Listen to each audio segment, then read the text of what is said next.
राधे राधे सभी भक्तों को। कैसे हो आप सब।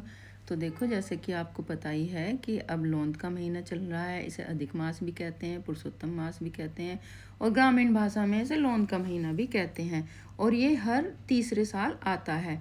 तो इस बार ये अब लोंद का महीना चल रहा है और इसमें हवन, पूजा पाठ, कथा, यज्ञ, हवन ये सब बहुत ज़्यादा किए जाते हैं। तो आज हम बताएंगे आपको कि तुलसा जी की जो हमारी सूखी हुई लकड़ियाँ होती हैं वो हमें ऐसे ही नहीं फेंकनी, हमें वो स्टॉक करके रख लेनी होती हैं। तो उससे हम अपना एक छोटा सा हवन कभी भी अपने घर में कर सकते हैं। तो आज मैं भी आपके लिए कुछ ऐसी ही वीडियो लेकर आई हूँ जो तुलसा जी की सूखी हुई लकड़ियों का हवन होता है, जिससे कि हमारे घर में शुद्धि होती है और नकारात्मक दूर होके सकारात्मक प्रभाव पड़ते हैं। अब देखो, ये मैंने एक लोटा लिया है और इसमें मैंने गंगा जल डाला है। तो चलिए अब हम अपने हवन की तैयारी कर लेते हैं। जैसे कि आपको पता ही है, इस हवन से बहुत ही ज़्यादा शुद्ध वातावरण होता है।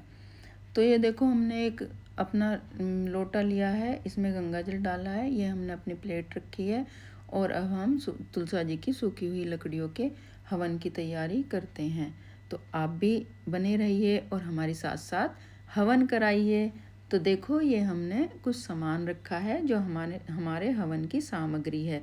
अब आप देख लो ध्यान से ये क्या क्या सामान है अच्छे से, फिर आप भी अपने घर में ऐसा ही हवन करना जैसे कि अब मैं कर रही हूँ।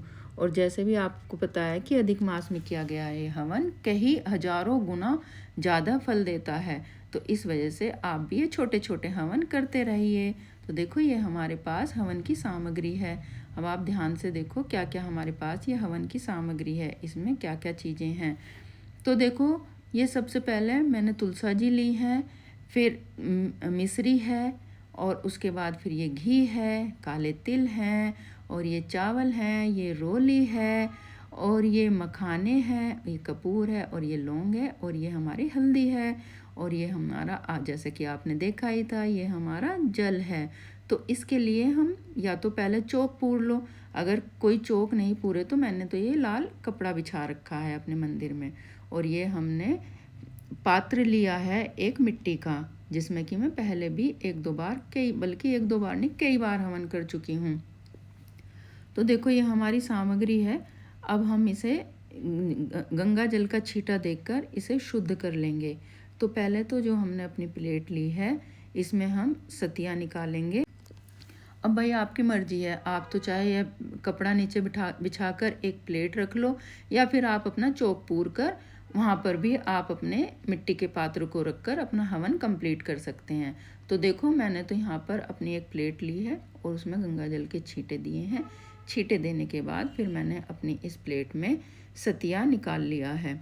सतिया निकालने के बाद अब जो ये हमारा मिट्टी का पात्र है, मैं इसे भी शुद्ध कर लूँगी। ये शुद्ध करना इसलिए ज़रूरी है क्योंकि मैंने इससे पहले इसमें कई बार हवन कर चुकी हूँ मैं इसमें। तो इसे शुद्ध करने के लिए मैंने पहले इसमें गंगा जल के छींटे लगाए।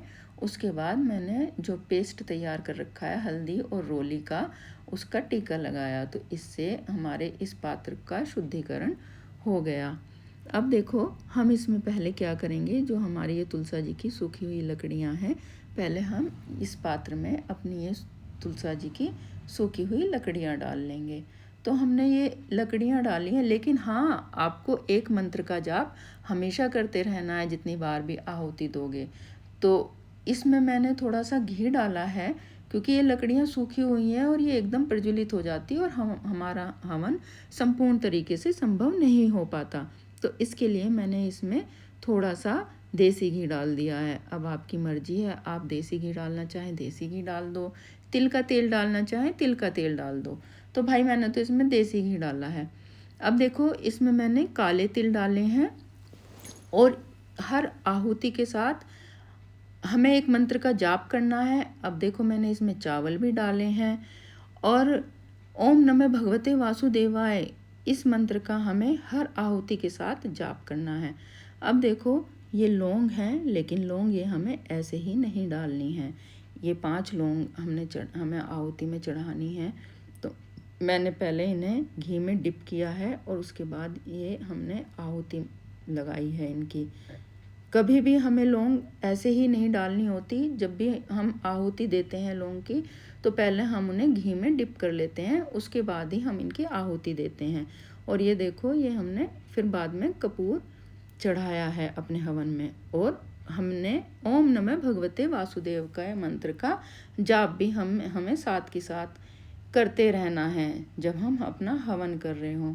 तो देखो, अब हमने ये अपने हवन को प्रज्वलित कर दिया है। और देखो, तुलसा जी की सूखी लकड़ियों का जो हवन होता है ये बहुत ही अच्छा होता है। तो अब हम इस हवन में अपने हवन को भोग लगाएंगे। तो देखो, जो ये हमने मखाने रखे थे मैंने उसका भोग लगाया है उसके बाद। और फिर मखाने के बाद फिर हम कुछ मीठे का भोग लगाएंगे, लेकिन हमें अपने मंत्र का जाप करते रहना है। मीठे में जिसके पास जो भी उपलब्ध हो, कोई बताशे का भोग लगाना चाहे बताशे का लगा दे, लड्डू का लगाना चाहे लड्डू का लगा दे। तो भाई मैंने तो मिश्री का लगाया है, मेरे पास मिश्री थी तो इस वजह से मैंने तो अपना भोग मिश्री का लगाया है। और आपकी इच्छा है, आप मीठे में कुछ किसी का भी भोग लगा सकते हैं। तो देखो, ये हमारा हवन कितने अच्छे से प्रज्वलित हो रहा है। और मैंने इसमें थोड़ा सा घी और डाला है जिससे ये और अच्छे से प्रज्वलित हो जाए। ये प्रज्वलित होने के साथ साथ नकारात्मकता को भी दूर भगा रहा है। तो मैंने अपने इस हवन से ही अपने मंदिर की आरती की है पहले तो। और उसके बाद आप आरती करने के बाद इसको अपने पूरे घर में धुआं दिखाएं। चाहे तो आप इसे थोड़ा ठंडा होने के बाद दिखाएं, चाहे तो आप इसे अभी भी दिखा सकते हैं। देखो, हमारे हवन की अग्नि कितनी अच्छे से प्रज्वलित हो रही है।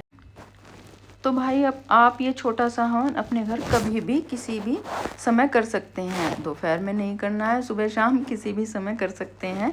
और ये अपना छोटा सा हवन है, ये आप एकादशी को करिए, पूर्णिमा को करिए, अमावस्या को करिए, या फिर कोई एक हफ्ते का दिन बना लीजिए कि आपको उस दिन हवन करना है। फ्राइडे टू फ्राइडे भी कर सकते हैं, सैटरडे टू सैटरडे भी कर सकते हैं, भाई वो आपकी मर्जी है। आप जब चाहें आप इन तुलसा जी की सूखी लकड़ियों का हवन अपने घर में कर सकते हैं। इससे आपके घर में कभी भी कोई भी नज़र दोष नहीं लगेगा और इससे नकारात्मकता दूर होके सकारात्मकता आएगी। यानी कि जितनी भी सारी नेगेटिविटी है आपके घर से इस धुएं के साथ बाहर निकल जाएगी। तो भाई, ये हवन छोटा सा हवन है, कुछ ज़्यादा इसमें चीज़ें भी नहीं लगती, तो ये अपने घर में करते रहना चाहिए। तो भाई, आपको ये वीडियो अच्छी लगी हो तो इसको लाइक भी करना, चैनल सब्सक्राइब करना और कमेंट में ओम नमः भगवते वासुदेवाय जरूर लिखना या फिर श्री हरि लिखना। तो आपको ये वीडियो कैसी लगी ये भी बताना। तो अभी देखो, हमारी ये अग्नि बहुत अच्छे से प्रज्वलित हो रही है और मैंने अपने इसे पूरे घर में इसका धुआं दिखा भी दिया है, पूरे घर में ये घुमा भी दी है। अब भाई, इसे पूरे घर में घुमाने के बाद हमें वापस वहीं पे ही रख देना है जहाँ पे हमने इसकी पूजा की थी और यहीं पे हमने अग्नि प्रज्वलित की थी, यानी कि हमारे अपने घर के मंदिर में इसको रख देना है। तो अब देखो, ये धीरे धीरे ठंडी होने लगी है। जैसे ही ये ठंडी होने लगे तो इसमें जो हमने अपने लोटे में जो फूल डाला है, आपकी मर्जी है, आप फूल भी डाल सकते हो, आप तुलसा जी की पत्ती भी ले सकते हो। तो इसे जैसे ये थोड़ी कम प्रज्वलित होने लगे तो इसे ठंडा कर देना चाहिए। फिर देखो, उसके बाद फिर ये आराम से धीरे धीरे ठंडी होने लगती है। और ये ऐसे ही नहीं है, इसकी जो बाद की जो राख होती है वो भी हमारे बहुत ही ज़्यादा काम की होती है। ये किसी बच्चे को नज़र लगी है या फिर हम कहीं पे भी अपने घर के किसी शुभ कार्य के लिए कहीं घर से बाहर जा रहे हैं तो हम इसका टीका अपने माथे पे लगा सकते हैं। बच्चे के किसी के नज़र लगी है तो इसका टीका बच्चे के माथे पे लगा सकते हैं। तो इसी तरह से ये हवन की जो हमारी सूखी हुई लकड़ियों के हवन की जो राख है वो भी हमारे लिए बहुत ही ज़्यादा कामयाब है। इसे आप एक छोटी सी डिब्बे में स्टॉक करके रख सकते हैं और बची हुई राख को आप किसी भी तुलसा के पौधे के नीचे डाल सकते हैं। तो इसी के साथ ये वीडियो समाप्त करते हैं।